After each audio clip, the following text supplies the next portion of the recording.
Samantala, sinusulit pa rin ng ilang turista ang pamamasyal sa Baguio City matapos ang long weekend. Silipin sa report.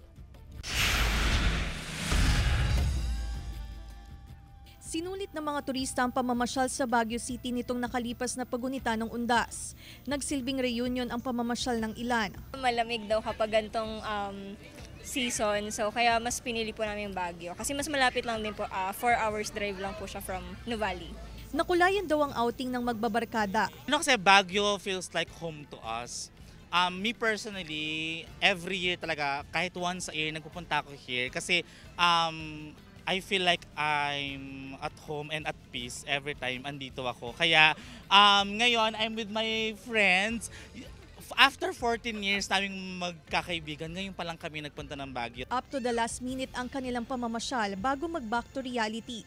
Narito po kami para sulitin yung aming natitirang oras. Kaya papasyalan pa po namin yung mga ilan na hindi pa po namin napupuntahan dahil hindi po namin alam kung kailan kami makakabalik dito. Ayon sa BCPO, nasa mahigit 15,000 na mga turista ang dumagsa sa Baguio City nitong katatapos na long weekend. Sa assessment ng BCPO, generally peaceful ang naging pagunita ng undas sa lungsod. The overall assessment po is generally peaceful naman po. As a matter of fact, wala po tayong naitala na mga krimen from October 31 to November 2. Kasama si Henry Duminsil, Claire Lacanilao Dungka, One North Central Luzon.